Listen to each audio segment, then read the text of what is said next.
गंगा तो भगवान शिव से भी कहती है कि मेरे आने का कारण क्या है, तो शिव जी कहते हैं केवल भागीरथ बाबा के 60,000 काकाओं के उद्धार के लिए तेरे को लेकर नहीं आया हूं। गंगा तेरे को लाने का केवल इतना सा एक कारण है कि केवल 60,000 काकाओं के उद्धार के लिए नहीं, गंगा तेरे को लाने का केवल एक कारण है कि तेरे तट पर जितने रहेंगे, तेरे तट पर जितने विराजमान होंगे, अगर उनको कहीं अन्न भी नहीं मिला तो तेरा जल ही पान कर कर उनको मुक्ति मिल जाएगी। उससे बढ़कर कौन से।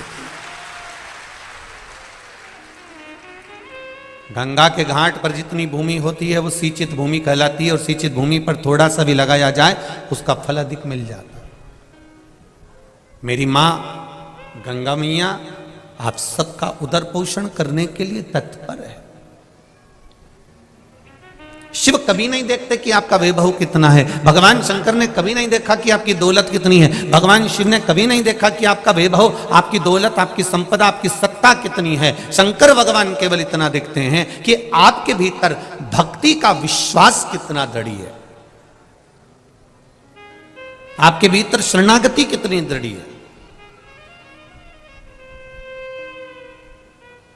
शरणागति का बल कितना प्रबल है।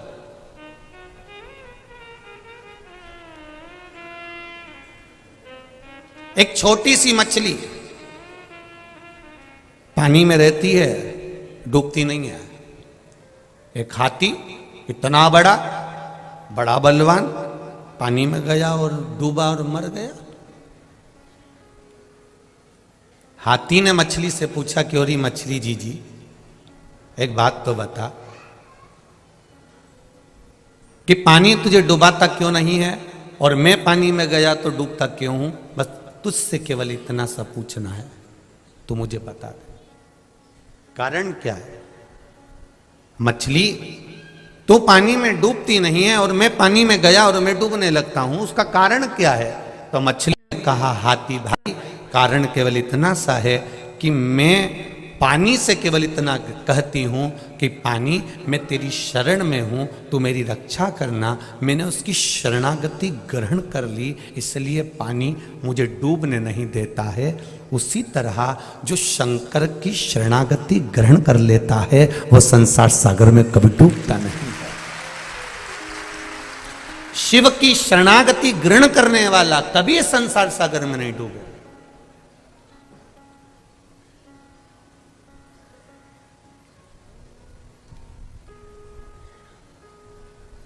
डूबेगा वही जिसने शरणागति ग्रहण नहीं करी है।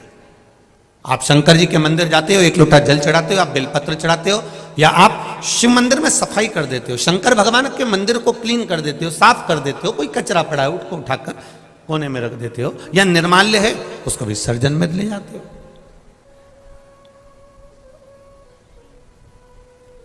आपने शिव मंदिर में एक लोटा जल समर्पित करा, जल चढ़ाया, बेलपत्र चढ़ाई, भगवान को दिया लगाया या अगरबत्ती लगाई, या दिल से तुमने जो भगवान को रिझाया, शंकर भगवान की इसको कहते हैं शरणागति ग्रहण करना।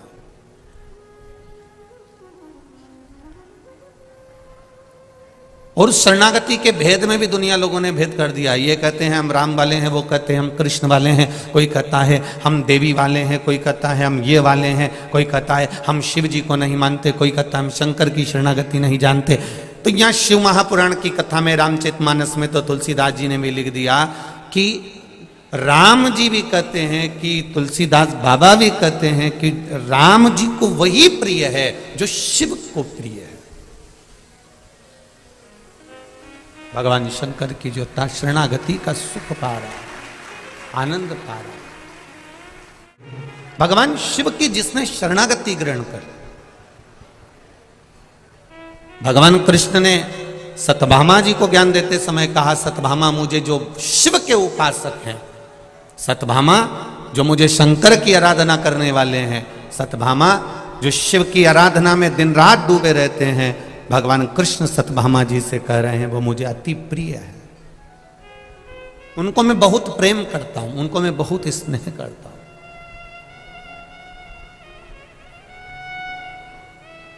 जो शिव की शरणागति में रहते हैं उनको राम जी भी स्नेह करते हैं, उनको कृष्ण भी स्नेह करते हैं। और केवल इतना ही नहीं कहेंगे, हम आपसे एक बात और कहना चाहेंगे। आप अगर भगवान की शरणागति में रह रहे हैं ना, तो आपको उसका लाभ जरूर मिलेगा। मस्तक पर तिलक लगाया, मुख में राम नाम, कृष्ण नाम, शिव नाम यदि आपके है, भगवान का भजन यदि आपके साथ में है, आप प्रयास करना। ट्रेन में सफर कर कर देखना, रेल में सफर कर रहे हो और स्लीपर में बैठे हुए हो, बहुत भीड़ है आपके पास में, आप कहीं पर खड़े होकर ट्रेन में सफर कर रहे हो और भगवान का नाम लेना चालू कर दो, भजन करना चालू कर दो, थोड़ा कीर्तन चालू कर दो। धीरे धीरे जो सीट पर भी बैठे होंगे ना, वो धीरे से कह देंगे आ जाओ, थोड़ा सा बैठ जाओ। जरा विचार करिए, केवल कीर्तन का बल इतना प्रबल है, भजन का बल इतना प्रबल है, भक्ति का बल इतना प्रबल है कि दरवाजा भी खोल दिया जाता है कि आओ थोड़ा सा बैठ जाओ, थोड़ा कीर्तन करेंगे, थोड़ा बैठिए।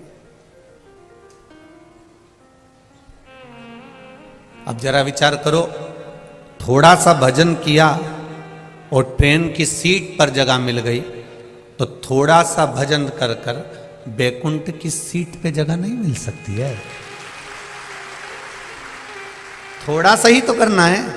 हम आपसे कमी नहीं कहे, इस व्यासपीठ से इतने सालों से कथा चल रही है, पर इस व्यासपीठ से सारी कथा निकाल कर आप देखना, हमने कभी नहीं कहा कि तुम 24 घंटे भजन करो। बोलो री कानपुर की जीजी, बोला कानपुर के जीजा उन भी बोल दो, बोला क्या कभी हमने ये कहा हो आपको कि आप 24 घंटा भजन करो? कभी नहीं कहा, कभी नहीं कहते कि आप 24 घंटा भजन करो। हमने कभी ये नहीं कहा आपसे कि आप 24 घंटा भगवान की माला पकड़ कर बैठे रहो। हम कभी नहीं कहते, हम ही नहीं पकड़े 24 घंटा, तो आपको काय को के? हम इतना जरूर कहते हैं कि जितनी देर भगवान का भजन करना है, जितनी देर भगवान का गुणगान करना है, जितनी देर भगवान का स्मरण करना है, जितनी देर भगवत कीर्तन को धारण करना है, जितनी देर भगवत भजन धारण करना है, शिव पुराण कहती है जितनी देर करना है। आपको 3 घंटे की कथा सुन रहे हो, 3 घंटे की कथा में भी अगर आप 5 मिनट बैठे हो, 15 मिनट बैठे हो, 10 मिनट बैठे हो, 5 मिनट बैठे हो, उस 5 मिनट में भी, 15 मिनट में भी अगर आप भगवान की भक्ति में डूबे हो और दिल से डूबे हो, तो आपको 24 घंटे जो भजन का पुण्य है वो आपको 5 मिनट में प्राप्त हो जाएगा। आप दिल से तो जपो।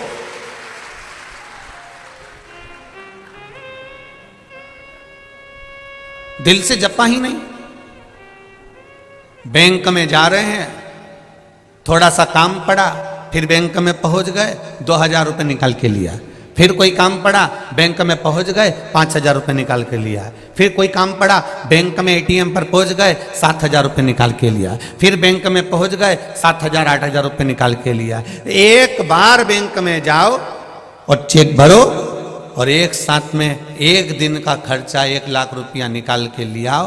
बार बार बैंक में जाने की जरूरत नहीं पड़ेगी, बार बार फॉर्म भरने की जरूरत नहीं पड़ेगी, बार बार चेक भरने की जरूरत नहीं पड़ेगी। उसी तरह मृत्यु लोक में 7 दिन की जो शिव महापुराण की कथा कल्याणपुर वालों को, ये कानपुर वालों को जो मिली है, ये कथा अगर मिली है 7 दिन की, तो ये समझ लेना एक बार का चेक भरा जा रहा है और जिंदगी भर का लाभ प्राप्त होगा। एक बार शिव महापुराण की कथा को श्रवण कर अपने जीवन की सार्थकता को प्रकट किया जाए। एक बार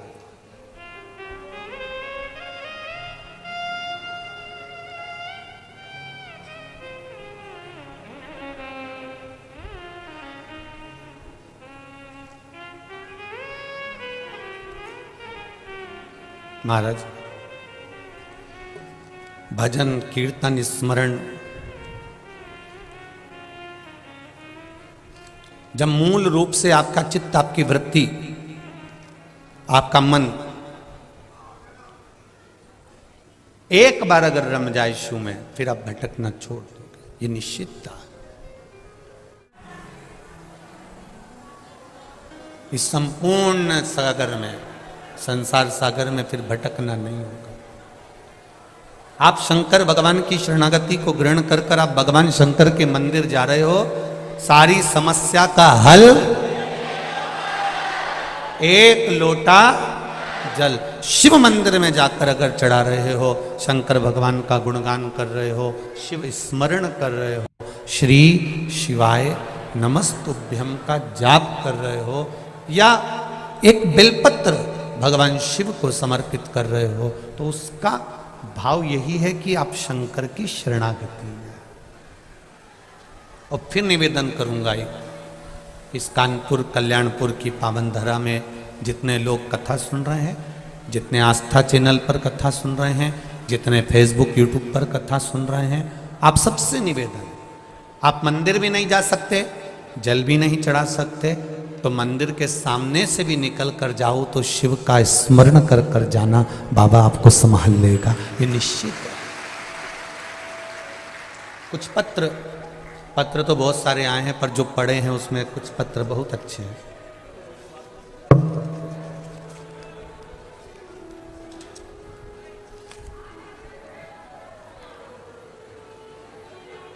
प्रीति शर्मा, मेरे पिताजी का नाम श्री रूप किशोर शर्मा है, मैं आगरा की निवासी हूँ। कहीं बैठी हो प्रीति जी शर्मा तो दोनों हाथ हिलाइएगा, जहाँ भी बैठी हो दोनों हाथ हिलाइए। प्रीति शर्मा आप ही हैं, दोनों हाथ हिला दो बेटा। श्री शिवाय नमस्तुभ्यम। मेरा नाम प्रीति शर्मा है, मेरे पिताजी का नाम श्री रूप किशोर जी शर्मा है। मैं आगरा की निवासी हूँ। मेरे पिताजी को कैंसर था गले में, डॉक्टर ने जवाब दे दिया था कि इनको घर ले जाइए, ये 4 से 6 दिन के मेहमान हैं, इसके बाद में ये नहीं रहेंगे। जब यह बात मुझे पता चली तो मैं भोले बाबा के मंदिर जाकर बहुत रोई। आपकी कथा के अनुसार मैंने पशुपति व्रत किया, रोज शिवजी को जल पिलाती, शिवजी को जल चढ़ाती, वो जल इनको पिलाते, और दूसरे बाबा को एक बेलपत्र चढ़ाकर लाकर वह भी देती। बाबा की कृपा ऐसी है गुरुदेव कि अब मेरे पिताजी, जिसको डॉक्टर ने कह दिया था ये 4-6 दिन के मेहमान हैं, वो आज भी ठीक हैं और बाबा को रोज जल चढ़ा रहे हैं।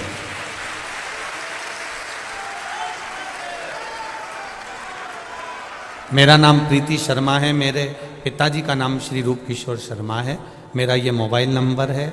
बाबा शंकर की कृपा क्या होती है ये मैंने अपनी ज़िंदगी में पहली बार देखा। मैं भी पढ़ी लिखी हूँ, मैं विश्वास नहीं करती थी, पर बाबा पर विश्वास करने का फल मेरे पिताजी आज तक जीवित बैठे हैं, ये शिव कृपा। बैठो बेटा प्रीति, बैठ जाइए। श्री शिवाय नमस्ते। एक पत्र और बड़ा सुंदर भेजा है किसी ने, बच्चे का फोटो भी लगाया है। कैमरे वालों से निवेदन है, आस्था वाले इस फोटो को अवश्य दिखाएं। प्रिया गुप्ता, पत्नी पंकज गुप्ता, फूलगंज, छावनी, कानपुर नगर, उत्तर प्रदेश से मैं आई हूँ। कहीं बैठी हैं आप ही हैं? श्री शिवाय नमस्तुभ्यम, हाथ हिला दीजिए एक बार। श्री शिवाय नमस्तुभ्यम। बाबा मेरी प्रेगनेंसी बहुत कठिन थी, भोले की कृपा से मुझे बाबा ने बच्चा दिया है। मैं बाबा को धोख लगाने के लिए तरस रही थी कि मैं सीहोर जाऊं, प्रणाम करूं, पर मेरे बाबा खुद कानपुर आ गए। ये बाबा को नमन है। पहली बार मैंने डॉक्टर को लाइफलाइन हॉस्पिटल कानपुर में दिखाया तो उन्होंने बताया कि बच्चे की ग्रोथ नहीं है और बच्चे की धड़कन नहीं है, बच्चे का ऑपरेशन करना पड़ेगा, उसको ऑपरेट करना पड़ेगा क्योंकि बच्चे की धड़कन नहीं आ रही है, बच्चा पेट में बढ़ नहीं रहा है। उन्होंने मुझको फिर कहा आप एक काम करो, थोड़े दिन इंजेक्शन वगैरह लगवाओ। मैंने सुई लगवाना, इंजेक्शन लगवाना प्रारंभ करा। 15 दिन बाद फिर डॉक्टर को दिखाया तो उन्होंने कहा बच्चे की धड़कन नहीं है, बिल्कुल भी बच्चे का ग्रोथ नहीं है और धड़कन नहीं है। उन्होंने मना कर दिया कि इस बच्चे को ना रखा जाए। तब हम बहुत परेशान हो गए। तब मेरी मम्मी ने फ़ोन करा कि बेटी तुम मायके आ जा। मैं मायके चली गई। माँ से गले लगकर मैं खूब रोही कि भगवान ने संतान दी पर उसको धड़कन नहीं दी, श्वास नहीं दी। मैं बहुत तकलीफ में आ गई। मेरी माँ ने कहा मोबाइल पर शिव महापुराण की कथा सुन। मैंने बाबा की कथा सुनना प्रारंभ करी और बच्चे के स्वास्थ्य के लिए मैंने उसी समय पर पशुपति व्रत करना प्रारंभ कर दिया। पशुपति व्रत करना प्रारंभ करा। 1 लोटा जल शंकर भगवान को चढ़ाती, पानी लेकर आती और पी जाती। मंदिर में ही बाबा को जल चढ़ाकर मंदिर में बैठ के पीती, रोती रहती, बाबा से कहती रहती तूने औलाद दी और उसको धड़कन नहीं दी, डॉक्टर कह रहे हैं कि इसको ऑपरेट करना पड़ेगा। जैसे तैसे मैंने महीना निकाल दिया पर ऑपरेशन नहीं करवाया। मैंने भी बाबा का भरोसा रखा। तब मैंने 8वें महीने में जनवरी में फिर वापिस पशुपति व्रत करना प्रारंभ करा और बाबा की कृपा से मुझे संतान हुई, बेटा हुआ, 4 किलोग्राम का हुआ, स्वस्थ है, धड़कन भी पूरी है और स्वस्थ पूरा है। उसको लेकर मैं आई हूँ, इस भूमि को नमन करने आई हूँ। आप कहते हो कि शंकर की कथा जिस भूमि पर होती है उस भूमि पर 7 दिन तक शिव का निवास होता है। तो मेरे बच्चे को मैं इस भूमि को धोख लगाने लाई हूँ। मेरा बच्चा साथ में है। लायो बेटा, ऊपर कर दो एक बार। श्री शिवाय। क्या नाम रखा है इसका? बाबू, आपने इसमें, बाबा ने मेरी इच्छा पूरी करी, मेरे घर में बेटा हुआ। आज बेटा मेरा 9 महीने का हो गया है और बाबा की कृपा से हुआ है। शिव कृपा आप पर ऐसी बनी रहे। बैठो बाबू। श्री शिवाय। नमस्ते। तेरी कृपा बिना ना हिले एक भी अणु, लेते हैं श्वास तेरी कृपा से तनु तनु। बखान क्या करूं मैं राखों के ढेर का, चपटी भभूत में खजाना कुबेर का। हम ये तो नहीं जानते कि मेरा भोला क्या देगा, पर इतना विश्वास जरूर है कि कानपुर की इस कल्याणपुर की धरा पर अगर कथा हो रही है और आप दिल लगाकर अगर 3 घंटे की यह कथा सुन रहे हो तो 3 महीने में मेरा बाबा क्या देगा आगे के पत्र में आपका प्राप्त जरूर होगा। ये निश्चित है। वो कभी नहीं सोचता कि धन कितना, दौलत कितना, संपदा कितनी। वो तो केवल एक चीज विचार करता है कि भक्ति कितनी है। और इसी को तो भक्ति कहते हैं साहब, इसी को भक्ति कहते हैं। कथा का पहला दिन है और आप इतनी संख्या में आए हो कि चारों तरफ भरे पड़े हुए हो। ये शिव कृपा नहीं तो और क्या है? यही शिव कृपा है, यही उसकी उदारता है, यही करुणा है। उसकी करुणा बिना नहीं हो सकता।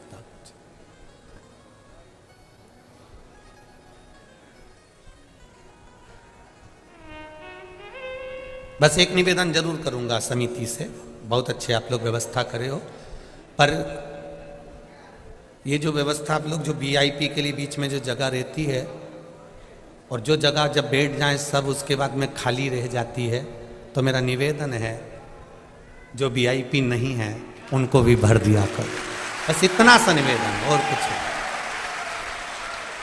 ये जो जगह खाली रह गई, बेचारे अब कोई लोग खड़े हुए हैं, माताएं धूप में अपने बच्चों को तोक तोक के खड़ी हुई है, कई लोग बाउंड्री के बाहर खड़े हुए हैं। तो निवेदन करूंगा जो रह जाए आपके वीआईपी बैठ जाए, मना नहीं है। उसके बाद जो जगह बच जाए खाली, उसमें जो माताएं अपने बच्चों को, छोटे छोटे बच्चों को लेकर धूप में खड़ी हुई, उनको आराम से बैठने की व्यवस्था आप लोग कर दें। यही निवेदन है। दिल से सुनो।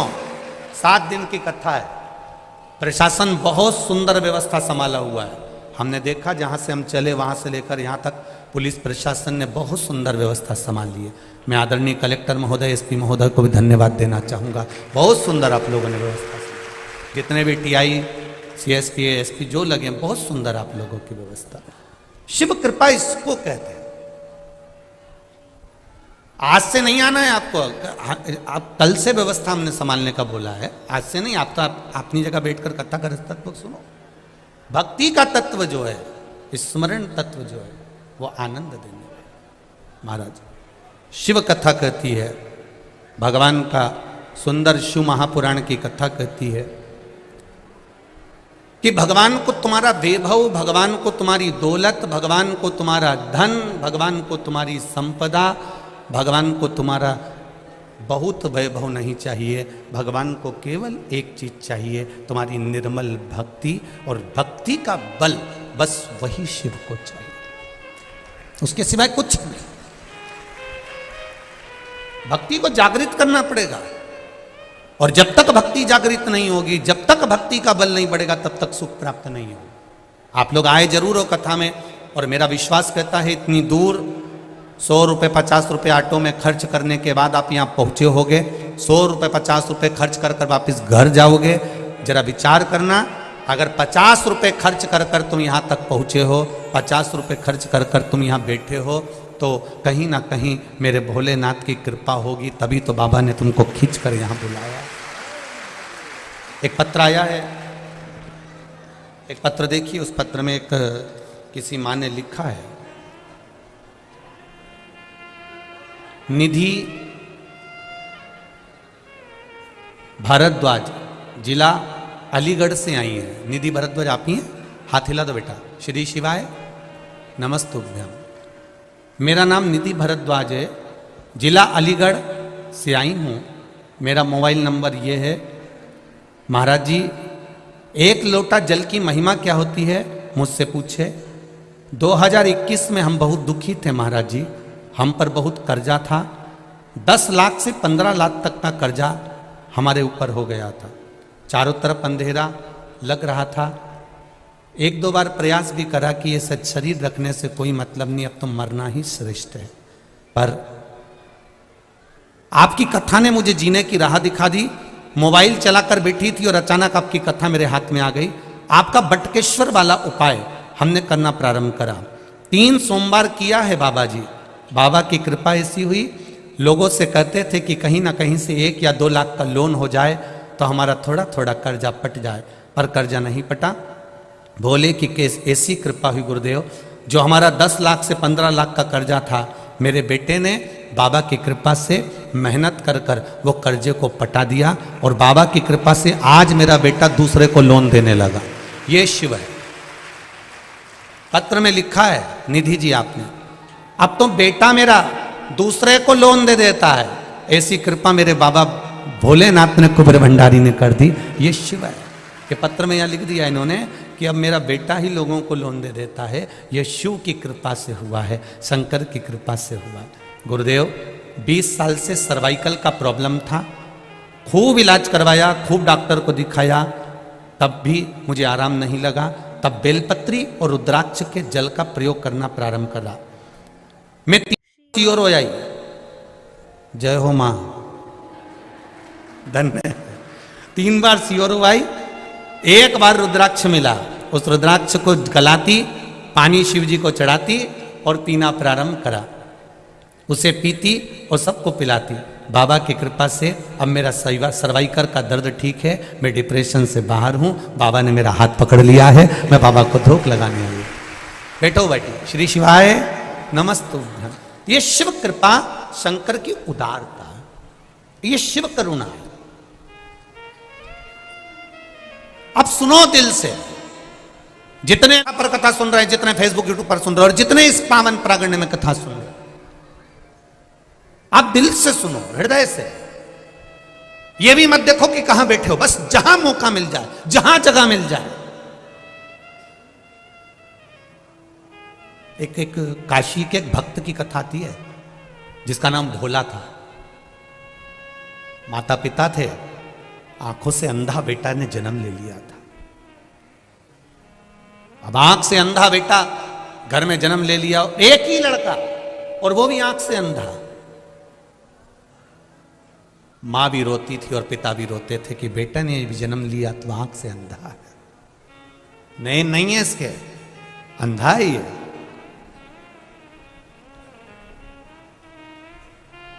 बेटे को जैसे तैसे माता पिता ने पाल पोस कर बड़ा करा। अब घर में अगर कोई विकलांग है, कोई का पाँव नहीं, कोई का हाथ नहीं, कोई के शरीर में रोग है या बीमारी है, और उसका कोई नहीं है, तो माँ बाप तो यही सोचते हैं ना कि हम तो है ना जब तक है, हम तो अपने बच्चे को संभालेंगे जब तक जीवन मिला, मनुष्य की देह। मेरा बेटा है, मुझे संभालना है। अंधे बेटे को, जिसका नाम उन्होंने काशी में भोला रख दिया था, उस भोला को वो संभाल रहे। हमारा सनातन धर्म बड़ा विचित्र बात कहता है, ना अंधे को देखकर कभी हंसना है, ना लूले को देखकर कभी हंसना है, ना अपंग को, ना कोई का हाथ पांव, किसी के नेत्र, कुछ भी तकलीफ में हमें कभी नहीं हंसना।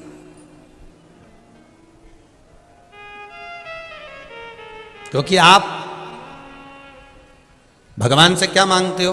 भगवान मुझे आनंद देना, बोलते हो कि नहीं बोलते? भगवान मुझे खूब खुशियां देना। तो भगवान मन में सोचता है, जब तुझे अंधे को देखकर इतनी खुशी हो रही है, लूलों को देखकर इतनी खुशी हो रही है, लंगड़े को देखकर इतनी खुशी हो रही है, तो भगवान भी सोचता है ये गिफ्ट क्यों ना मैं तुझे भी दे दूं, तू पूरी जिंदगी खुश रह ले। ना तो हमें किसी अंधे को देखकर हंसना है, ना किसी विकलांग को देखकर, ना किसी कमजोर को देखकर, ना कोई शरीर से बहुत मोटा है, बहुत तगड़ा है, हमें उसको देखकर भी नहीं हंसना। कोई बहुत दुबरा है, उसको देखकर भी हमें नहीं हंसना।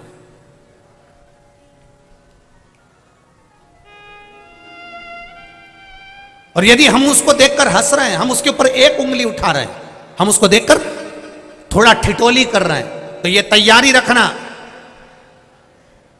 कि इस कष्ट को भोगने के लिए आपका एक जन्म हो सकता है। 84 लाखवें नंबर की योनि है मनुष्य की।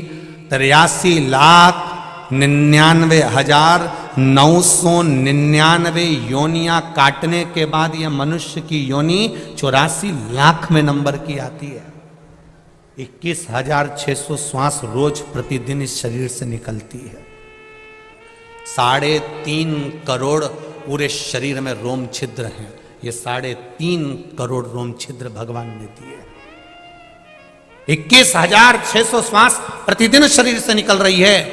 83,99,999 योनियां छोड़ने के बाद मनुष्य की देह मिलती है। और वह मानव की देह अगर हमने केवल निंदा में, बुराई में, चुगली में, गलत कार्य में निकाल दिया तो हमारा जीवन व्यर्थ है। फिर उस जीवन का कोई महत्व नहीं है जो शिव जी ने दिया।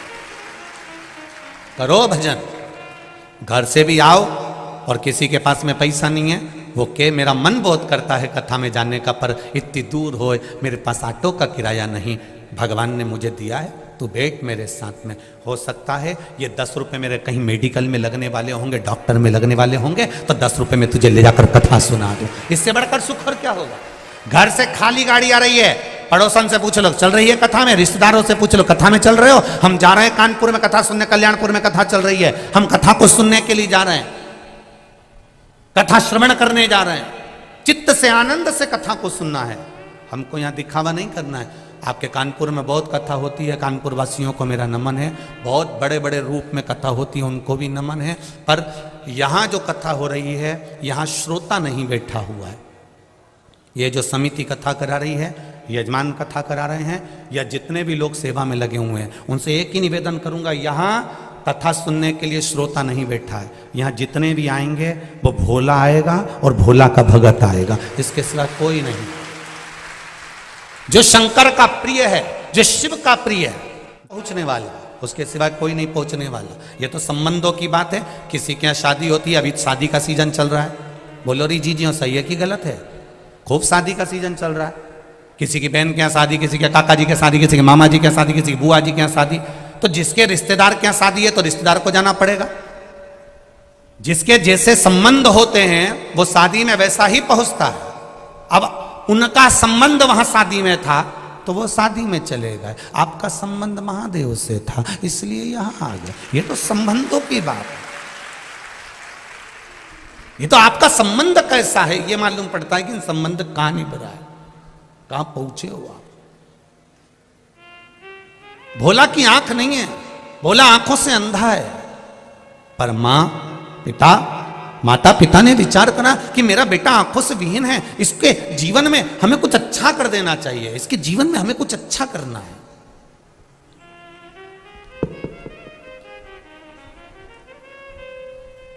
खूब अच्छा करने का प्रयास करो। एक आप सबसे निवेदन है, अपने बच्चों को, तुम्हारे पास में कितना पैसा है कभी अपने बच्चों को मत बताना। तुम्हारी अटैची में कितना सोना है कभी अपने बच्चों को मत बताना।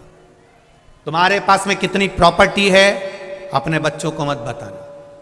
पत्नी को भले बता देना, भाई बंधु को भले बता देना, मना नहीं, पर बच्चों को मत कहना कि तेरे बाप के पास में, तेरे पिता के पास में इतनी दौलत है। काय को चिंता करता है, काय को टेंशन लेता है। कभी नहीं कहना कि इतना धन, इतना वैभव, इतनी दौलत है। बच्चों से कहो पढ़ाई करो, विद्याध्ययन करो, मेहनत करो, और अच्छी मेहनत करो, और दिल से करो, और मेहनत कर कर तुम्हारे पिता ने जैसे कमाया है वैसा तुम कमाओ। बाप की जागीर पर कभी ऐश ना करिए। अपने बच्चों को बताओ। भोला के माता पिता ने विचार करा कि भोला एक दिन शरीर हमारा छूट जाएगा और भोला आंख से अंधा है, कुछ करा जाए व्यवस्था, क्या करा जाए। तो उन्होंने कहा कि ये आंख से अंधा लड़का करेगा क्या, ना तो नौकरी कर सकता, ना सर्विस कर सकता, ना कुछ करेगा। एक काम करते हैं, इसको शंकर जी के मंदिर जाना सिखा देते हैं, इसको मंदिर तक ले जाना सिखा देते। बस इतना बहुत है।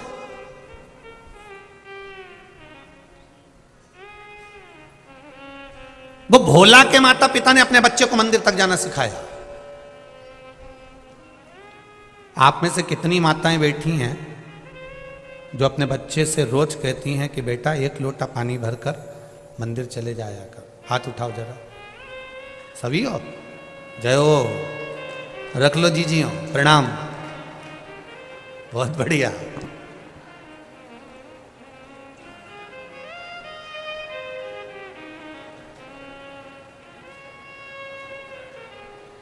प्रणाम आपको, नमन।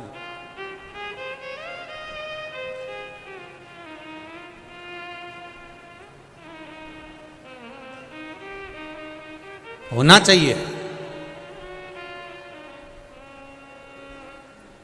हम पहले भी कथा में कही और आज फिर कह रहे हैं, संसार में होने वाले क्राइम को, संसार में होने वाले जितने भी बुरे काम हैं, क्राइम हैं, इसको शासन कभी नहीं रोक सकता।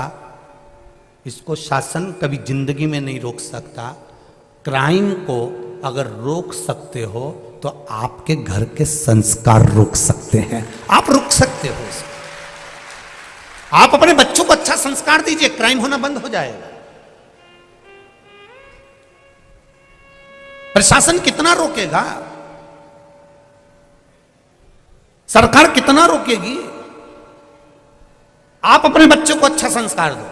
बेटा कभी गलत कर्म मत करना, भगवान पर भरोसा रखना, कभी गलत काम की ओर अग्रणी मत होना। भोलेनाथ बैठा है, उसने मेरे दुख में साथ दिया है, तो विश्वास रखती हूं कि तेरी जिंदगी में कदम से कदम मिलाकर मेरा शंकर चलेगा। टेंशन मत लेना। अपने बच्चों में भगवान के प्रति, शिव के प्रति, उसके भीतर इतना बल प्रदान कर दो, इतना बल दे दो कि बच्चा कभी गलत करने की सोचे ही नहीं। कभी बच्चे, अपने घर के बच्चे कभी गलत मार्ग की ओर जाए ना।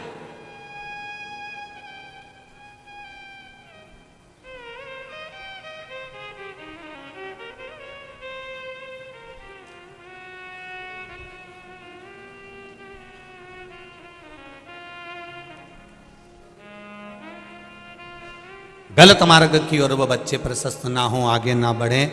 हम कई बार कथाओं में कहते हैं, आपका संस्कार, आपके घर की परवरिश, आपके घर का भजन, आपके घर की भक्ति, ये गलत कार्य को रोक सकती है। यहाँ इतनी माताएं बैठी हैं और इतने पुरुष बैठे हैं, इसमें 70-80 वाले तो बहुत कम हैं। ज़्यादातर जितनी भी माताएं और पुरुष वर्ग बैठे हुए हैं, सब युवान बहुएं, बेटे, भाई बैठे हुए हैं, माताएं बैठी।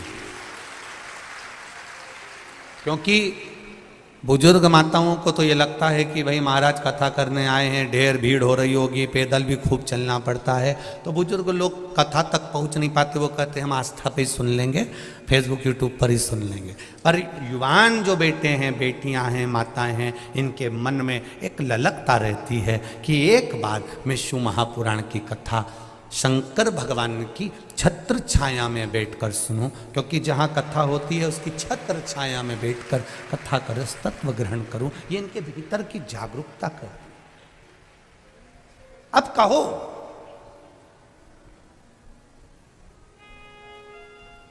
आपका बल, आप अपने जो बच्चों को बल दे रहे हो, काशी में रहने वाला भोला, उसकी माता पिता ने बल दे दिया कि अगर हम मर भी गए, हमारे प्राण चले गए, तो बेटा कम से कम शंकर के मंदिर जा रहा है, शंकर का गुणगान कर रहा है, शिव का भजन कर रहा है, शिव मंदिर में बैठेगा, भगवान का भजन गाएगा, तो जितने लोग मंदिर में आएंगे कम से कम वो तो सहयोग करेंगे। आप लोग जिस मंदिर में जल चढ़ाने जाती होगी ना, 2-4 महिलाओं की तो आपस में इतनी फ्रेंडशिप हो गई होगी, इतनी फ्रेंडशिप कि एक दूसरे के बिना रहे ही नहीं। और कहीं कहीं की तो यहाँ भी आई होगी तो ग्रुप में आई होगी, हम तो उस मंदिर वाले हैं, वो भी ग्रुप में बैठी होगी कि हम उस मंदिर वाले हैं, हम लोग वो कथा सुनने के लिए।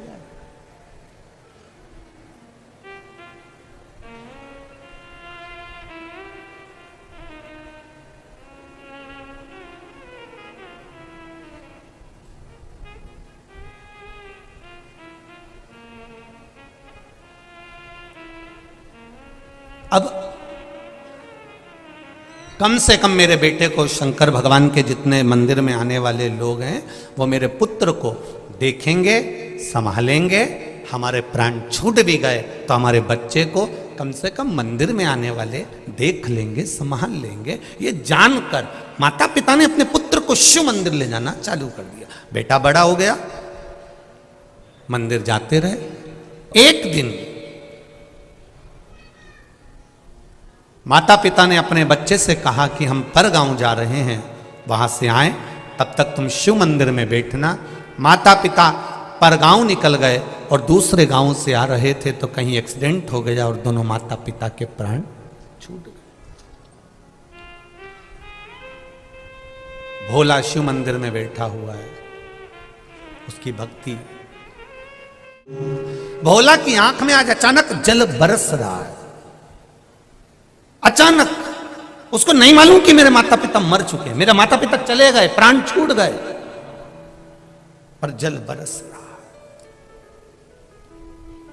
नेत्रों से जल बह रहा है, लगातार बह रहा है।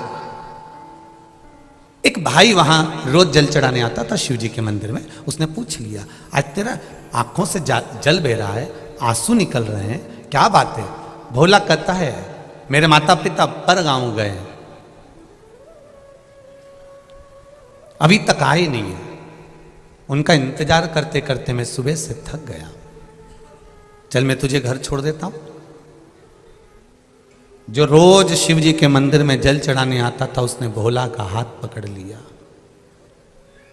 जिसका कोई नहीं होता उसका भोलेनाथ होता है, कोई नहीं। ब्रह्मा जी तुमको उतना ही देंगे जितना भगवान विष्णु ने कहा होगा, भगवान विष्णु उतना ही देंगे जितना तुम्हारी किस्मत में, जम के बोलो जरा, लिखा होगा। पर भोलेनाथ उतना देंगे, कितना?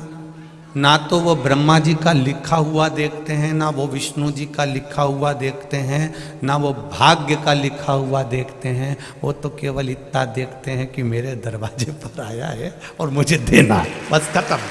उसे कोई मतलब नहीं, उसे कोई मतलब नहीं। आया, वो भस्मासुर आकर खड़ा हो गया, और भस्मासुर कौन था ये भस्मासुर? कितना कितना भगवान शंकर का भक्त। वो भस्मासुर था कौन? शिव जी का भक्त। इतनी पूजन करता था शंकर जी की, इतनी पूजन करता, शंकर जी प्रसन्न हो गए। शंकर जी ने कहा, मांग तुझे क्या चाहिए? बस आपकी सेवा करना चाहता हूं। शंकर जी ने कहा, ठीक है, कर ले से, मेरे को काम बता। कई कई बहुएं ऐसी होती हैं, नई नई आती हैं, एकदम तो कहती, मम्मी मैं क्या काम करूं? और इतने दिन में मम्मी कह दे, बेटी जा, लिट्टी चोखा बना ले, या मम्मी कह दे बेटा जा वो चिलड़ा बना ले, चीला आटे में शक्कर गुड़ घोल के तवे के ऊपर, क्या बोलते हो, चीला ना, हाँ तो वो चीला बना ले। अब वो बहू को पहली बार मैंने कहा जा, अब तू पूछ रही कि क्या करूं क्या करूं क्या करूं, तो चीला बना ले। अब नई बहू और चीला बना के बता दे, गारंटी है, आप भी बना कर देखना, हमने तो कई बार प्रैक्टिकल करा है, बनता ही नहीं। पहला चीला तो बिगड़ता ही है, उसको कितना ही घी डाल दो और उसके बाद वो घोल डाल के फैला दो, फैलाने के बाद उसको जो खोचा होता है ना, उससे उसको बनाओ तो ढेला हो जाए, ढेला, और फिर वो किसी काम का नहीं होता। तो नई नवेली बहू पूछती है माँ क्या बनाओ, और माँ बोल दे चीला बना ले, और इतने में बनाया वो तो ऐसा बन गया। उसने सोचा करूं क्या, तो उसने चूल्हे में ही डाल दिया। सास को खुशबू आई, क्या जल रहा है, कहीं नहीं, चीला देख के मेरा दिल जल रहा है। अब बोल तो सकती थी कि वो चीला जल गया, अब बोले तो बोले क्या।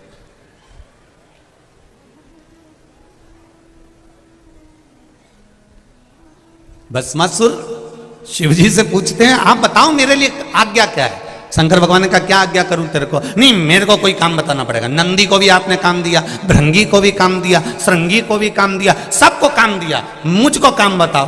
शंकर भगवान ने पार्वती जी से पूछा तू बता इसको क्या काम बताऊं, एक तो इसमें अक्ल नहीं है। शंकर भगवान जैसे ही बोले तो पार्वती जी बोलिए आपका भजन करने वाला जितना भी है,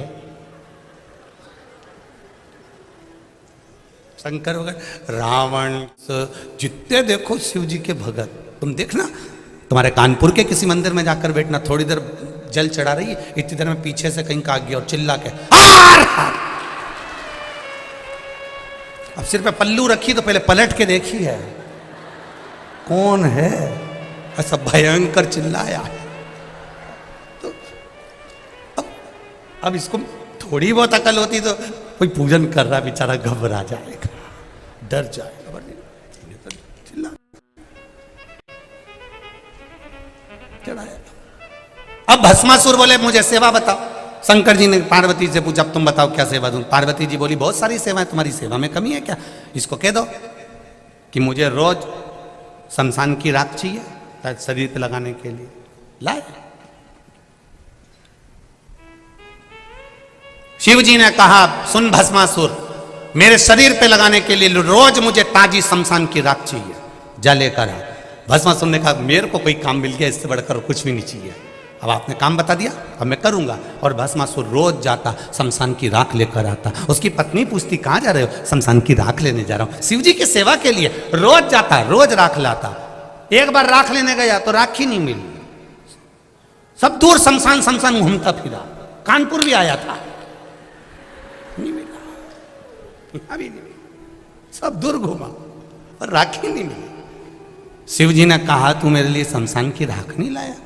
भोलेनाथ मैं सब दूर ढूंढी नहीं मिल रही, अब क्या करूं।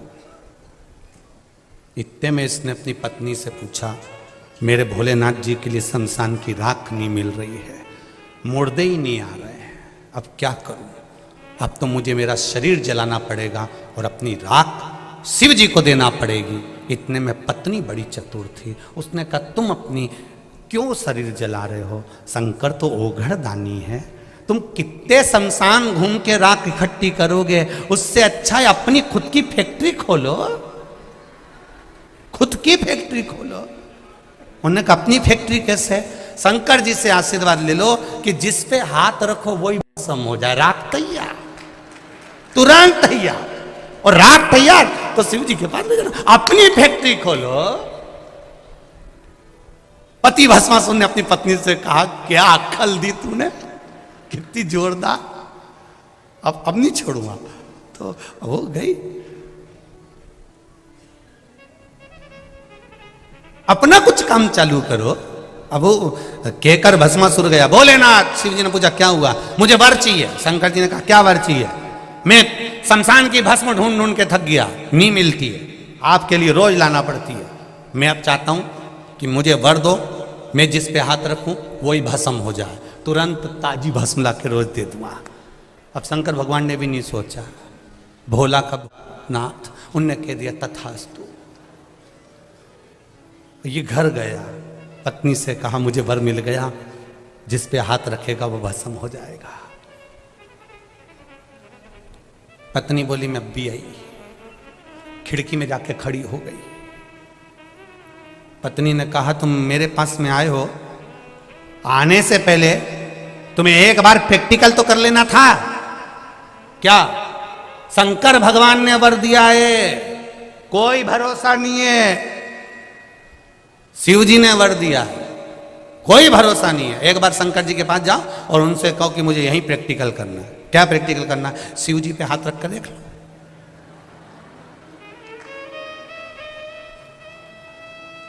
भस्मा सुनने का तो बिल्कुल सही बोली है। वो तो आंख बंद करके बैठे रहते हैं, हो सकता है उन्होंने गलत मलत वर दे दिया। मैं अब भी जाता हूं। और शंकर भगवान जहां बैठे थे पहुंच गया, जैसे ही आया इसका पांव रखते से ही मालूम पड़ गया शंकर जी के कि भस्मासुर आया है। कोई कोई बहू जब सांस के कमरे में आती है या कमरे से निकल कर सामने से जाती है तो सास समझ जाती है कि बड़ी है कि मंजली है कि संजली है। उतने में समझ जाती है उसके पांव की धमक से। कहीं कहीं की तो ऐसी चले कि दो चार सामान गिराती गिराती जाए, और कहीं की ऐसी चले कि बच्चा उनका चिमटा चिमटी खोलती जाए। और कहीं कहीं की ऐसी चले कि पीती खाती चले। तो ये तो सास को तो मालूम है कि ये कौन सी जा रही है, उसको अंदाजा। अब भस्मासुर आया, शिव जी की आंख खुल गई। भस्मासुर से पूछा तू क्यों आया वापिस? प्रभु मैं आपके ऊपर हाथ रख के देखना चाहता हूं कि मेरे को तुमने जो आशीर्वाद दिया वो सही है कि गलत है। शंकर भगवान थोड़ा पीछे हटे, दादा रुक, तो मुझ पे क्यों हाथ रख रहा है? मेरी पत्नी ने कहा है जो आशीर्वाद दिया वो पे प्रैक्टिकल करो। शंकर भगवान भागे पीछे, आगे आगे शिव जी पीछे पीछे भस्मासुर। भगवान विष्णु के पास पहुंच गए। नारायण ने पूछा तुम कैसे आए? मेरा शिष्य आ रहा है पीछे। वो काय को आ रहा है? उसको मैंने आशीर्वाद दे दिया, जिस पे हाथ धरेगा वही भस्म। उसकी खुद की फैक्ट्री खुलवा दी मैंने भस्म के लिए। भगवान विष्णु पहुंचे, हो गया कल्याण।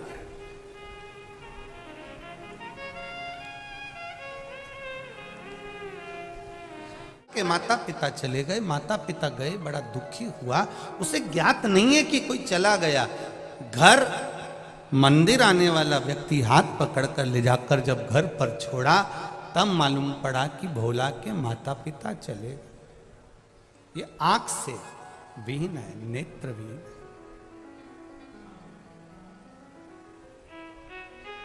रो रहा,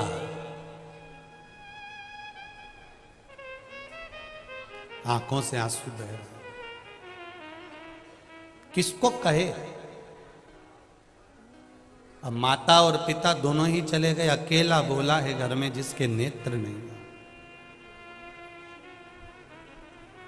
फिर निवेदन है जिसका कोई नहीं उसका तो भोला है, जिसका कोई नहीं होता उसका भोला शिव। ये पत्र में आया, देखिए एक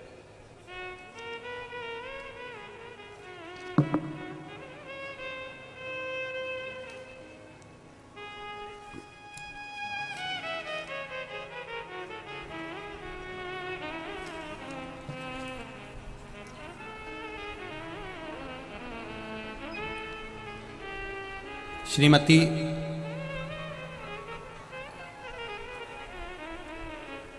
अंजू जी सचान, प्रेम नारायण जी सचान, अंबेडकर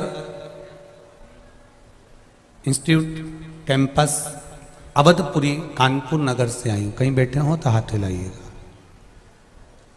कहीं बैठी हो तो हाथ अवश्य हिलाइएगा। इधर है क्या? श्री शिवाय नमस्तुभ्यम। दोनों हाथ हिला दो एक बार। श्री शिवाय नमस्तुभ्यम। गुरुजी मेरे चाचा जी को कैंसर मुंह में हो गया है, इनका इलाज बॉम्बे में हो रहा है। एक ऑपरेशन हो चुका है, दूसरा होने वाला था। कि आपकी कथा 1 वर्ष से टीवी पर सुनता हूँ। मैंने अपने चाची को बताया कि अगर आप एक लोटा जल शिव जी को चढ़ा कर चाचा को चढ़ा हुआ जल पिलाएं तो लाभ होगा। बाबा की कृपा से 3 महीने में आप वापिस कानपुर इलाज करा कर आ जाओगे। बाबा से ऐसी प्रार्थना करी और मेरे बात को उन्होंने सुना और बाबा की कृपा से उन्होंने शिव जी को जल चढ़ाकर वो पिलाना चालू करा। जब मेरे चाचा जी वापिस हॉस्पिटल वहीं पर थे और जांच करवाना प्रारंभ करा तो डॉक्टर बोले अब इनके दूसरे ऑपरेशन की जरूरत नहीं है, इनको आराम लगना प्रारंभ हो गया। अब ठीक है, थोड़ा आराम है, बस बाबा की कृपा हो। श्री शिवाय नमस्तुभ्यम। बैठिए। हर हर महादेव। शिव कृपा। एक पत्र बड़ा सुंदर आया है, इसमें तो खैर मेडिकल की रिपोर्टें हैं।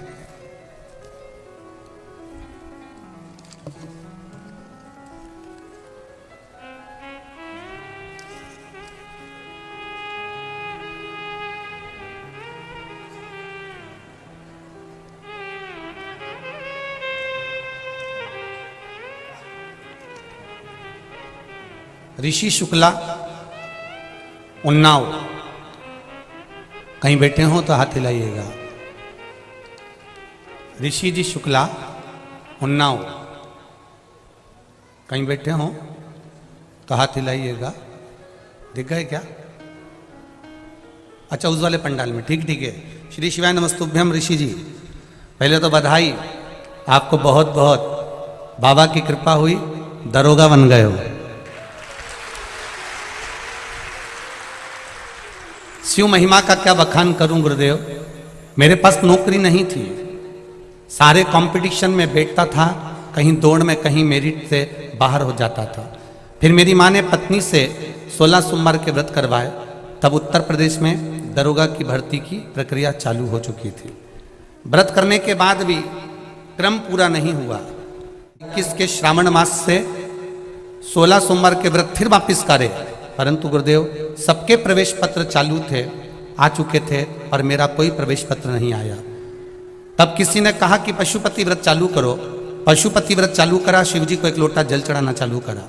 बहुत परेशान थे, नौकरी नहीं थी, तैयारी सब कर रहे थे, पर कोई उपाय नहीं। तब बाबा की कृपा से जैसे पशुपति व्रत प्रारंभ कर चालू करा, प्रवेश पत्र बाबा ने मेरा भेज दिया, और केंद्र भी शिवधाम काशी था। उसी दिन भरोसा हो गया कि अब मेरे बाबा मुझे पास कराएंगे। 2 दिसंबर 2021 को मेरा पेपर दिया, शिव के धाम काशी नरेश के दर्शन किए, कहा बाबा बेड़ा पार आप ही करेंगे। फिर बाबा 16 दिसंबर 2021 को पता चला मेरा 160 प्रश्न में से 140 प्रश्न सही थे। ये शिव कृपा है गुरुदेव। पत्नी की, मेरी धर्म पत्नी की जो नानी जी थी, उन्होंने भी कहा कि वापिस पशुपति व्रत चालू करो। फिर पशुपति व्रत फिर चालू किए। बोल बाबा की कृपा देखिए, सारी समस्या का हल एक लौटा जाए। 2 सोमवार की अष्टमी अप्रैल में थी, आप अष्टमी का उपाय बताए थे, जैसा करने का वैसा किया। दूसरे दिन दौड़ हुई गुरुदेव, और बाबा की कृपा से उसमें भी पास हो गया। फिर अक्टूबर में जो अष्टमी थी उसमें फिर अष्टमी का उपाय करा और मेडिकल हुआ, बाबा ने उसमें भी पास कर दिया। गुरुदेव मैं रोज शिव जी को जल चढ़ाता हूँ। बाबा ने मुझे चपरासी की परीक्षा में हर समय एग्जाम दिया तो फेल कर दिया, पर मेरे बाबा ने एक धतूरे के बल पर मुझे दरोगा बना दिया। ये शिव कृपा है। मैं बाबा को धन्यवाद देने उन्नाव से यहाँ आया हूँ। मैं सीहोर आता, पर बाबा ने मुझे यहाँ कथा भेज दी कानपुर में, तो इस भूमि को मैं नमन करने के लिए आया हूँ। बहुत बहुत बधाई बाबू आपको। श्री शिवाय नमस्तुभ्यम। बैठिए। हर हर महादेव। शिव कृपा होती ही ऐसी, उसकी करुणा। हम फिर कहेंगे कानपुर कल्याणपुर वालों को तो मौका मिला है सुनने का, क्या देगा वो 3 महीने में, ये तो वही जान सकता है। हम वर्णन नहीं कर सकते। इतना जरूर जानते हैं, आप दिल से कथा सुनो। जहां बैठे हो, चाहे टीवी के सामने, चाहे मोबाइल पर, जहां बैठकर कथा सुन रहे हो, चाहे इस पंडाल में बैठकर कथा सुनो, दिल से सुन लो। यहां दिखावे का काम नहीं है। हम लोग भी शिव महापुराण की कथा के माध्यम से आपको केवल इतना कहना चाहेंगे, दिखावे से कभी शिव प्रसन्न नहीं होता। सरल बनकर, सहज बनकर, हृदय से शंकर की भक्ति को धारण करो। जितना सरल बनकर करोगे, झूठ कपट और प्रपंच से कभी शिव प्रसन्न नहीं हुआ, कभी प्रसन्न नहीं हुआ। सारी समस्या का हल एक लोटा जल है, पर छल से चढ़ाया गया जल भी शिव को स्वीकार नहीं है। आप छल से मत चढ़ाओ। 3 घंटे की कथा में से आधा घंटा तो हमारा आशीष भैया ले लेता है, बचते हैं 2.5 घंटे। चुप रहकर, मौन रहकर जितना आनंद ले सकते हो, हम तो 7 दिन लौटाने के लिए आए हैं, जितना आपके भीतर आप ले सकते हो और जो बाबा से कह सकते हो। कुबेर भंडारी की ये कथा है, दिल से कहो, दिल से सुनो। वो दिल से कहोगे और दिल से सुनेगा तो दिल से दिए बिगर रहेगा नहीं, निश्चित। दिल से सुनो। ना अपने को कुर्सी देखना है, ना सोफा देखना है, जहां जगह मिलती जाए वहां बैठते जाओ, कथा सुनते, जो मौका मिले, जैसा मौका।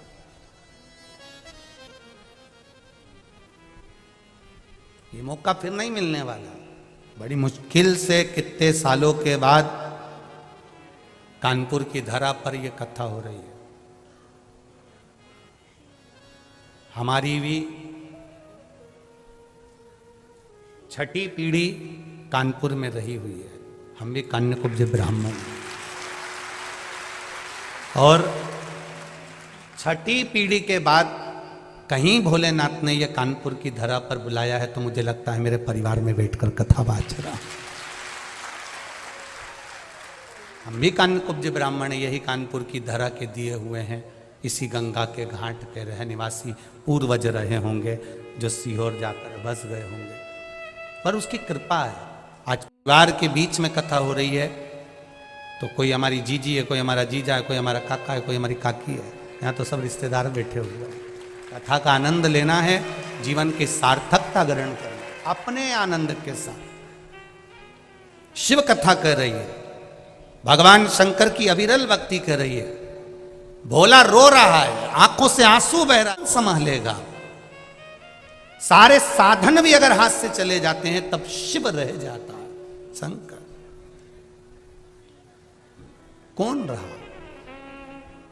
जब सतयुग, त्रेता, द्वापर, कलयुग सब समाप्त हो जाते हैं, पूरी पृथ्वी जल में मग्न हो जाती है, तब भी जब कोई नहीं रहता, तब मेरा शिव रहता है।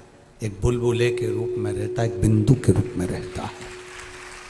हम पहले कथा में कहे, आज फिर कहते हैं, पूरे विश्व की भूमि को, जमीन को खोद कर देख लो, उसमें कंकर रूपी शंकर का शिवलिंग जरूर निकलेगा, ये निश्चित है। पूरी पृथ्वी खोद लो,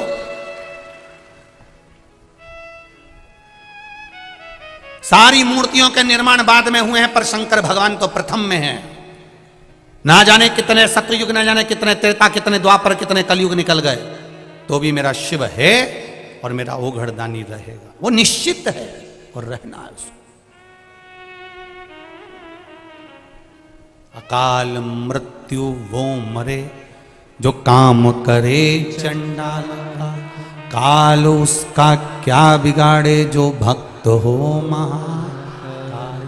जो शिव का उपासक होता है उसका बाल बक्का नहीं हो सकता, शंकर की आराधना करने वाले का बाल बक्का नहीं हो सकता। ये निश्चित है कि जन्म मरण परण 3 शिव के हाथ में है। मृत्यु जहां लिखी हुई है वहां तो हम पहुंचेंगे। तुम कहो कि सियोर वाला महाराज किसी की मौत को रोक दे, किसी की मृत्यु को रोक दे, तो मुश्किल है। आपकी मृत्यु, हमारी मृत्यु, ये सब परमात्मा ने जो तारीख, जो पल, जो घड़ी, जो दिन, जो नक्षत्र, जो समय, जो परमात्मा ने लिख दिया, वो निश्चित है कि उस पल, उस घड़ी, उस क्षण में हमारी मृत्यु होगी। जो विधान पर लिखा हुआ है उसे कोई टाल नहीं सका। पर आपका भजन का जब बल बढ़ जाता है, सत्संग का जब बल बढ़ जाता है, आप शंकर का गुणगान जब करने लगते हो, तो जीवन में अगर थोड़ा बहुत दुख भी आता है तो उसको भोलेनाथ, आप शिवजी पे जल चढ़ाते हो तो जैसे चंदन शंकर पर पेले का लगा हुआ होता है तो धुल जाता है, उसी तरह शिवजी पे जैसे जैसे जल चढ़ाते हो हमारे भी पाप धीरे धीरे धुलना प्रारंभ हो जाते हैं। ये निश्चित है। शंकर भगवान पर समर्पित किया गया एक लोटा जल हमारे पूर्व के ना जाने कितने कितने पाप कर्म को धो देता। ना जाने कितने पाप कर्मों को।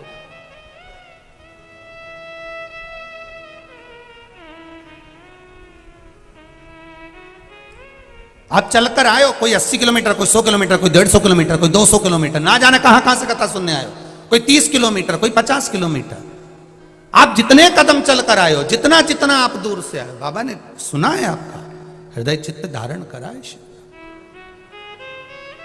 भोला रो रहा है, शिव ने संभाला, परिवार ने संभाला। परिवार जब कोई नहीं, तब भोला रोज शिव जी के मंदिर जाता, पूजन करता, आराधना करता, गंगा नहाने के लिए सुबह सुबह जाता। तो लोगों ने कहा, ओ भोला तू आंख से अंधा है रे, गंगा नहाने जाता है, बह जाएगा, पांव फिसल जाएगा, मर जाएगा, प्राण छूट जाएंगे तेरे। भोला तू आंख से अंधा है, तुझे दिखता नहीं है। ए भोला तुझे दिखता नहीं है, पांव फिसल जाएगा तेरा, तू मर जाएगा, पानी में गिर जाएगा, गंगा में डूब जाएगा। अब एक शब्द भोला का याद रखना, आप सबसे निवेदन है, इस शब्द को मत भूलना। भोला कह रहा है कि मुझे नहीं दिखता, पर मेरे महादेव को तो दिखता है।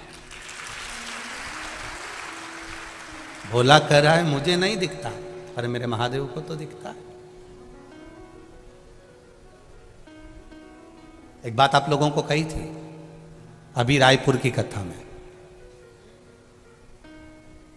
अंधे व्यक्ति की हड्डी कभी नहीं टूटती गिर के, आंख वाले टूटते फूटते रहते हैं। भगवान ने तुम्हारी इतनी बड़ी बड़ी आंख दी, उसके बाद भी गड्ढे में गिरी जाते हैं, और अंधा व्यक्ति नहीं गिरता। क्यों? अंधे के पास में एक डंडी रहती है, उससे वो टेक टेक कर देख कर संभल कर चलता है। भले आंख नहीं है, पर डंडी से छू छू कर संभल कर चलता है।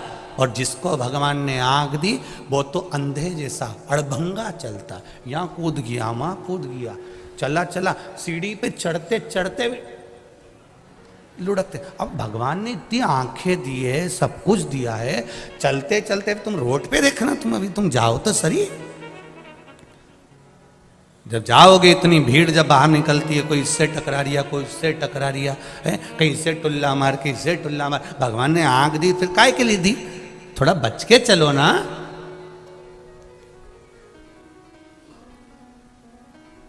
रोज हम निवेदन करते हैं, गले में सोने की चेन होगी, रकम होगी, जेब में पैसा, तो चोर की नजर जरूर होगी। सुंदरता होगी तो लुच्चों की नजर जरूर होगी, और अगर शंकर की भक्ति होगी तो महादेव की नजर जरूर। सुंदरता है तो लुच्चों की नजर होगी, धन होगा तो चोर की नजर होगी, और शिव भीतर समाया है, भक्ति भीतर है, तो महादेव की नजर जरूर होगी। निश्चित है। तुम कहां बैठे हो वो शंकर को मालूम है। भोला कह रहा है मेरी आंख नहीं तो क्या हुआ, महादेव तो देख रहा है। मैं नहीं देख सकता तो क्या हुआ, मेरा महादेव तो देख रहा है। आप किसी के साथ बुरा करेंगे, कोई नहीं देख रहा, पर महादेव तो देख रहा है। आप अच्छा करेंगे, कोई आपका यश गुण नहीं गा रहा, सब दूसरे का नाम ले रहा। मेरा तो कोई बोल ही नहीं रहा, मैंने तो इतना खर्चा करा, मैंने तो ऐसा करा, मैं तो जजमान बना, मेरा तो नाम ही नहीं आया, मेरे तो ये नहीं आया। तो अपने को टेंशन नहीं लेना, तुम तो बस तुमने कर दिया, आगे उसने देख लिया। हमें अपना गुणगान नहीं चाहिए, वो देख रहा है। भोला ने कहा मेरा महादेव देख रहा है। रोज गंगा नहाने जाता, गंगा जी में नहाकर वापिस आता, शिव मंदिर जाता, शंकर जी के मंदिर में बैठा था। आज किसी ने कह दिया अपनी काशी में शंकर भगवान का एक बड़ा अनुष्ठान होने वाला है, भगवान शिव की सत्संग होने वाला है, प्रवचन होने वाला है, कोई कथा होने वाली है। उनने सुना और भोला ने मन में विचार कर लिया मैं भी जाऊंगा उस प्रवचन में। रात का समय था, किसी ने कहा इतनी रात को जाएगा, तो भोला बोला हमारी आंख ही नहीं, तो हमें दिन और रात से मतलब ही क्या। सत्संग करने वाला, भजन करने वाला, कीर्तन करने वाला रात और दिन नहीं देखता। हमसे लोग कहते बताओ गुरुजी, श्री शिवाय नमस्तुभ्यम कब नहीं जपना चाहिए? ऐसा कोई समय जैसे माताएं कहती है हम रजस्वला धर्म में हो जाते हैं तो हम फिर व्रत रखें कि नहीं रखें। तो हमारे यहाँ तो यहाँ तक वर्णन किया गया कि रजस्वला धर्म में भी नारी है। मान लो कोई घर में मर भी गया है, किसी का जन्म भी हो गया है, तो भी शिव महापुराण की कथा कहती है नाम जपने में कोई बुराई नहीं है, भगवान का भजन करने में कोई बुराई नहीं। तो कहा गुरु जी कई लोग तो कहते हैं कि ऐसे समय में भजन नहीं करना चाहिए, नाम नहीं जपना चाहिए। हमने कहा ऐसे समय में अगर निपट गए तो हर पल, हर घड़ी, हर क्षण, ऐसा कोई क्षण ही ना जाए, ऐसा कोई घड़ी ना जाए, ऐसा कोई पल ही ना जाए। जैसे पशुपति व्रत करते हो, तो पशुपति व्रत करते हो तो बीच में रजस्वला धर्म पड़ जाता है एक आध सोमवार को। अगर रजस्वला धर्म पड़ गया तो माताएं क्या करेगी? क्या व्रत तोड़ देगी? नहीं, पूजन नहीं करेगी, पूजन नहीं करेगी, पर नियम वही रहेगा। एक समय फलाहार करना है और शाम के समय भोजन करना है। भले पूजन नहीं करेगी पर गिनती में नहीं आएगा वो, पर नियम तो वही चलना है ना, नियम का प्ररूप तो वही। हाँ, यदि एकादशी पड़ गई तो एकादशी का नियम लागू हो गया, फिर वो छोड़ दिया। प्रदोष पड़ गई, प्रदोष का नियम चालू हो गया, फिर वो छोड़ दिया। पर गिनती में चल रहे हैं और बीच में अगर रजस्वला धर्म आ गया है तो आप अपने ही नगर में, अपने ही गांव में कोई एकादशी, कोई प्रदोष नहीं है तो उसका स्मरण रहे, आप जपो शिव नाम। कहा मैं सत्संग में जाऊंगा तो किसी ने कहा रात में तो भोला कहता है मेरी तो आंखें नहीं, दिनों रात मेरे लिए बराबर है। भगवान की भक्ति के लिए कोई समय नहीं होता कि सवेरे ही भगवान का भजन करना पड़ेगा, कि शाम को ही भगवान का भजन करना पड़ेगा, कि रात्रि को, कि दिन में। शंकर भगवान की आराधना के लिए कोई समय नहीं है। भगवान विष्णु के बैकुंठ में पट, कपाट, दरवाजे, खिड़की सब हैं। ब्रह्मा जी के मंदिर में, ब्रह्मलोक में कपाट, खिड़की, दरवाजे सब हैं। इंद्र के मंदिर में, इंद्र लोक में सब कुछ है। ब्रह्मलोक में दरवाजे हैं, बैकुंठ लोक में दरवाजे हैं, पर मेरे कैलाश पर जाकर देखना कोई दरवाजा नहीं है, चारों तरफ से खुला हुआ है सब जगह से।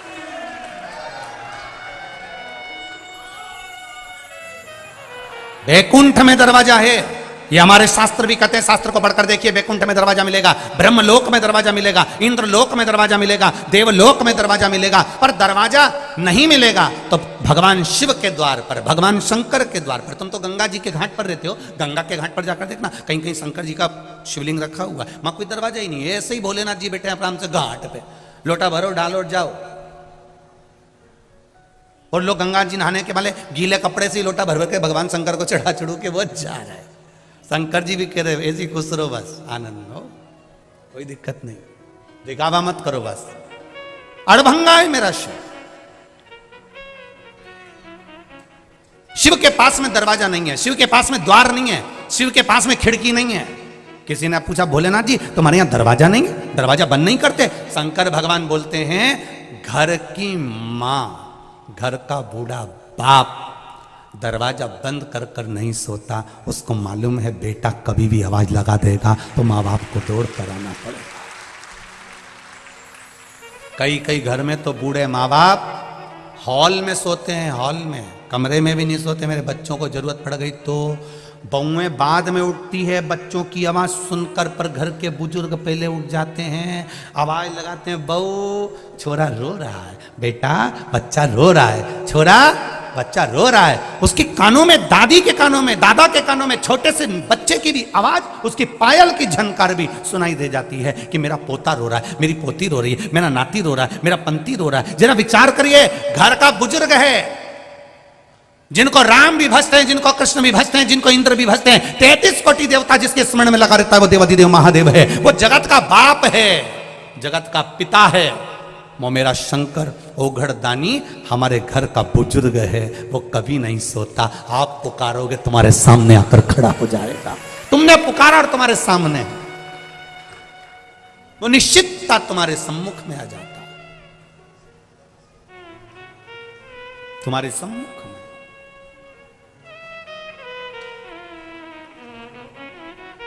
शंभु शरणे पड़ी मांगू घड़ी रे घड़ी दुख काटो दया करी निदर्शन। उसकी कृपा चाहिए। भोला जा रहा था, रात का समय था, रेलवे ट्रैक पार करना था। पार करते समय उसको नहीं मालूम कि सामने से ट्रेन आ रही है। अपनी मस्ती में भजन करता हुआ जा रहा, जनता चिल्ला रही ये मर जाएगा, सामने से ट्रेन आ रही है। ये कोई कथा पुरानी नहीं है, ये कथा इसी कली काल की है, काशी की है। जाते जाते ट्रैक पर भोला था, थोड़ा सा आगे बढ़ रहा था, सामने से ट्रेन आ रही थी। सारे गांव के लोग कह रहे थे अब तो ये अंधा मर जाएगा। इतनी देर में कोई सांप, एक सर्प उसके पांव से लिपट गया और दोनों पांव को गांठ बना ली। भोला गिर गया, ट्रेन निकल गई। गांव के लोग देखते रह गए। गजब शिव भक्त था, गजब शिव, गजब शंकर किया। ट्रेन गई, सांप भी पांव से लिपटा हुआ, वो सर्प भी निकल कर चला गया, सर्प भी चले गए। किस रूप में मेरा महादेव आता है हमको नहीं मालूम पड़ता। अभी रायपुर में कथा हुई। रायपुर के पहले दिन से ही रायपुर वासी हमेशा कह रहे थे गुरुजी पंडाल पर सांप है, पंडाल पर सांप है। हम कहते होगा कहीं की रस्सी हवा में हिलती होगी, हम लोग थोड़ा रस्सी हिल रही होगी। नहीं गुरुजी, दो जोड़ा है, वो पति पत्नी दोनों घूम रहे। हम फिर कहे रस्सी हिलती होगी। आखिरी में हमने जनता को 4 दिवस तक तो किसी को भी नहीं कहा कि हो सकता है बाबा यहाँ बैठे हों। 5वें दिन बाबा खुद ही नीचे आ गए। एक इधर घूम रहा हूं, उनकी धर्म पत्नी उधर घूम रही, एक इधर उनकी धर्म पत्नी उधर, दोनों किस रूप में आए कौन हमें क्या पता। आप तो केवल भजन का बल बढ़ाइए। भोला ने भगवान शिव की भक्ति धारण करी थी, इसलिए रेल भी सामने से आ रही तो उसने ये कहा मेरी आंख नहीं तो क्या हुआ, मैं नहीं देख सकता तो क्या हुआ, मेरा महादेव तो देखता है। आप भी शिव जी के मंदिर में जल चढ़ाने जाएं तो ये विश्वास रखें कि आप किसी को नहीं देख रहे हैं पर मेरा महादेव आपको देख रहा है। आप निर्मल मन से भगवान को रिझाइए, भगवान मिलेगा। जैसे देवराज नाम का ब्राह्मण शिव भक्ति नहीं करता था, पर आखिरी में प्राण छूटे देवराज के, मृत्यु जब सम्मुख में आई देवराज के, तब वो शंकर जी के मंदिर से बाहर निकला और बेलपत्री के पेड़ के नीचे उसके प्राण छूटे। बेलपत्र के वृक्ष के नीचे उसके प्राण छूटते हैं, बेलपत्र के वृक्ष के नीचे। शिवजी से पूछा मेरी मृत्यु बेलपत्र के वृक्ष के नीचे क्यों हुई? मैं तो पापी था, मैंने दिन रात चोरी करी है, कपट कराए, बेईमानी करी है, प्रपंच कराए, पर मैं बेलपत्री के वृक्ष के नीचे कैसे मर गया? कारण क्या है? तब शंकर भगवान के गणों ने कहा एक कारण है तुम्हारा, तुम्हारी माता रोज शिव जी पे जल चढ़ाती थी, उस जल का जो फल है वो बेटे के भाग्य में आ गया। घर का कोई व्यक्ति अगर 1 लोटा जल चढ़ा रहा है तो उसके भाग्य का घर की संतान को भी अवश्य फल प्राप्त होता है, ये निश्चितता वो मिला। 1 लोटे जल की महत्वता को समझा, देवराज को कैलाश धाम मिल गया। आगे एक बिंदुक नाम का ब्राह्मण था जिसकी धर्म पत्नी थी चंचुला। बिंदुक पानी में डूबकर मर गया तो प्रेत योनि में पड़ गया। पहले कथाओं में कहा गया है 3 तरह से मरे हुए व्यक्ति को स्वर्ग नहीं वैकुंठ नहीं है। पहला, पानी में डूब कर मरा हुआ, ये भी प्रेत योनि में चला जाता है। दूसरा, सर्प के डसे से मरा हुआ, ये भी प्रेत योनि में चला जाता है। तीसरा, स्त्री के हाथ से, नारी के हाथ से मरा हुआ, ये भी प्रेत योनि में चला जाता है। ये सब प्रेत योनि में चले गए। बिंदुक प्रेत योनि में चले गया क्योंकि पानी में डूब कर मरा था।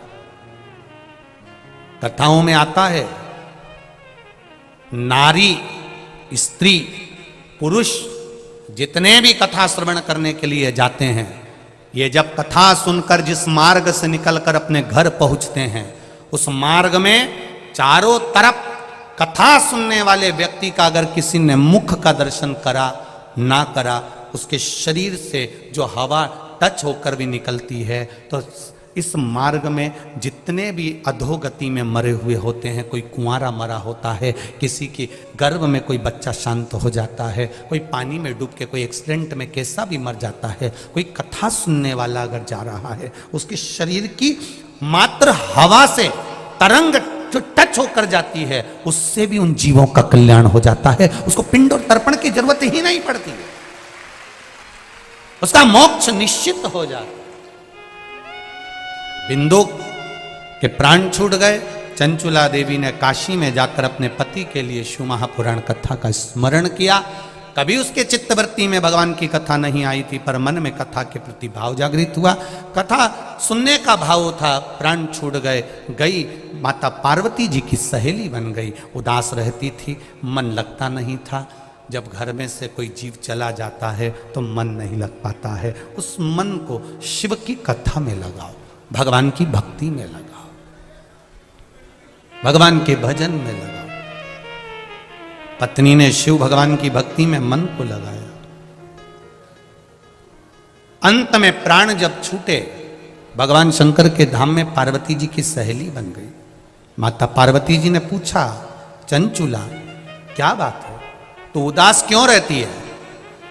मेरे पति को मुक्ति नहीं मिल रही है, मोक्ष नहीं मिल रहा, कोई उपाय बताइए। पार्वती जी ने कहा, तू शिव महापुराण की कथा सुन, करा। कौन से कराऊंगी मैं? देवर्षि नारद के पास गई, नारद जी ने कह दिया मैं कथा नहीं कर सकता। मेरा एक मित्र है तुमरुका, तुमरुका कथा कहेगा। तुमरुका जी से कहा आप कथा कह दो, तुमरुका जी कहे मैं कथा तो कह दूंगा, पर यजमान जोड़ा होना चाहिए। किसको बिठाओगी पूजन में? चंचुला देवी ने पार्वती जी से निवेदन करा, पार्वती जी ने शिव जी से निवेदन करा, शंकर भगवान, माता पार्वती, ईश्वर जी, गोरा जी बने जोड़ा इसे कथा सुनने के लिए, कथा श्रवण करने के लिए। माता पार्वती जी ने 16 श्रृंगार धारण करा, शिव जी ने 16 संस्कार धारण करे, और भगवान देवादिदेव महादेव माता पार्वती जी के साथ में देवादिदेव महादेव भगवान शिव आनंद के साथ में शिव महापुराण की कथा सुनने के लिए ईश्वर जी और गोरा जी बनकर, गणा और गौर बनकर पधार रहे हैं।